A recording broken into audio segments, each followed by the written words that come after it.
ஈமானை அதிகரிக்க செய்யக்கூடிய இன்னும் ஒரு மிக முக்கியமான அம்சம்தான் பாவங்களை விட்டு நாம் தூரமாகுவது. இமாம் இப்னு தைமியா ரஹ்மத்துல்லாஹி அவர்கள் குறிப்பிடும் போது யஸீது பித்தாஅ வ யன்குஸு பில் மஅசியா, ஈமான் நல்லமல்கள் செய்வதன் மூலம் அதிகரிக்கும், பாவங்களால் குறையும். இந்த பாவமான சூழல் இருக்கிறது, இதுதான் இன்றைக்கு நமக்கு இருக்கிற மிகப்பெரிய சவால். ஏனென்றால் நிற்பந்தம் இப்ப நம்ம சொன்ன மாதிரி பயான் கேட்கறதுக்கு யூடியூப் ஓன் பண்ணினால் வேற என்னமோ நம்மளை செய்து போவோம். பிராக்டிக்கலாக பேசுகிறேன். நம்ம ஒரு நல்ல நோக்கத்தோட ஒன்று ஆரம்பிப்போம், ஃபித்னாவில் போய் முடியும். உலகம் அப்படித்தான் இன்றைக்கு ஆக்கப்பட்டிருக்கிறது. அதில் இந்த குளோபலைசேஷன் என்ற இந்த ஒரு மாயை இன்னும் நம்மளை பாவங்களின்பால் தூண்டக்கூடிய ஒரு நிலையை உருவாக்கி கொண்டிருக்கிறது. இந்த சூழலில் நாம் பாவங்களை பார்ப்பது, பாவங்களை பேசுவது, பாவங்களை கேட்பது, பாவங்களை செய்வது என்பது நம்முடைய ஈமானை குறைத்து கொண்டே போகும். இப்ப குறைக்க குறைக்க என்ன நடக்கும் என்றால் கடைசியில் அப்படியே உள்ளம் செத்து போகும். ஈமானுக்குரிய மெயினான இடம் உள்ளம் என்பதை அந்த வரைவிலக்கணத்திலே நாம் பார்த்தோம். ரசூல் ஸல்லல்லாஹு அலைஹி வஸல்லம் அவர்கள் சொல்கிறார்கள், துரதுல் ஃபிதன் அலல் குலூபி கல் ஹஸீரி ஊதன் ஊதா. இந்த பாய்க்கு பன் ஒவ்வொன்றாக வைக்கப்படுவது போன்று உள்ளங்களுக்கு ஃபித்னாக்கள் ஒவ்வொன்றாக காட்டப்படும்.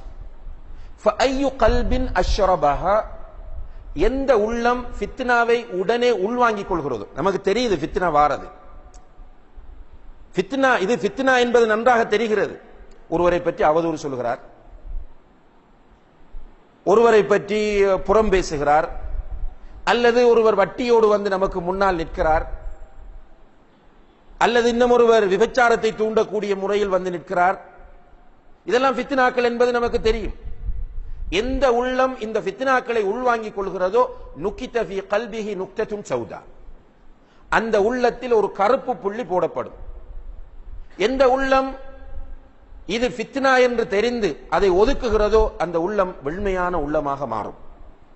இப்ப ஃபித்னாக்களை உள்வாங்குகிற உள்ளம் ஒவ்வொரு கருப்பு டொட்டாக மாறி கடைசியிலே கருத்த உள்ளமாக அந்த உள்ளம் மாறிவிடும். கருத்த உள்ளமாக மாறிவிட்டால் அல்லாஹ்வுடைய தூதர் சொல்லக்கூடிய ஓமானத்தை பாருங்கள், தலைகீழாக கவிழ்த்து வைக்கப்பட்ட ஒரு கிண்ணத்தை போன்று அந்த உள்ளம் மாறிவிடும்.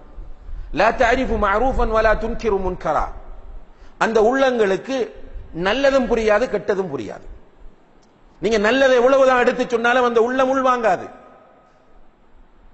கெட்டவற்றை நீங்கள் எவ்வளவுதான் எச்சரிக்கை செய்தாலும், எவ்வளவு பயங்காட்டி எச்சரிக்கை செய்தாலும், நரகத்தில் இருக்கிற மிக பயங்கரமான தண்டனை அப்படியே அழகான முறையில் அந்த உள்ளத்திற்கு எடுத்து சொன்னாலும் அந்த உள்ளத்தில் எடுபடாது. கேட்டுக்கு சும்மா ஒரு மரத்தை போன்று உட்கார்ந்து இருந்துட்டு போவான், ஒரு கட்டடத்தை போன்று உட்கார்ந்து இருந்துட்டு போவான். அல்லாஹ் பாதுகாக்கணும். அப்படி எக்ஸ்பீரியன்ஸ் கேட்டுக்கொண்டிருக்கிற உங்களுக்கு இருந்தால் நிறைய இஸ்திக்ஃபார் செய்யுங்கள், தௌபா செய்யுங்கள்.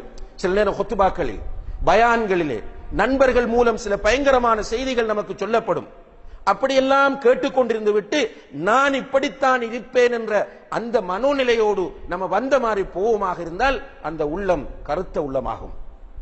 ஆனால் வெண்மையான உள்ளத்தை பொறுத்தவரையில் அந்த உள்ளம் மிக தூய்மையாக இருக்கும், நல்லதை ஏற்றுக்கொள்ளும், தீயதை தூக்கி வீசும். அல்லாஹ் என்றால் அந்த உள்ளம் நடுக்கும். மறுமையை பற்றி பேசினால் அந்த உள்ளத்தில் பயம் வரும். சுவர்க்கத்தை பற்றி பேசினால் அந்த உள்ளத்திற்கு ஆசை வரும். நரகத்தை பற்றி பேசும்போது அந்த உள்ளம் அஞ்சி அழும். இப்படியான நிலை வரும். எனவே அன்புள்ள சகோதரர்களே, பாவங்கள் என்பது நம்முடைய ஈமானுக்கு இருக்கிற மிகப்பெரிய சவாலாகும். பாவங்கள் நம்முடைய ஈமானுக்கு மிகப்பெரிய சவால். நாம் வாழுகிற சூழல் பாவத்தை தூண்டக்கூடிய சூழலாகும்.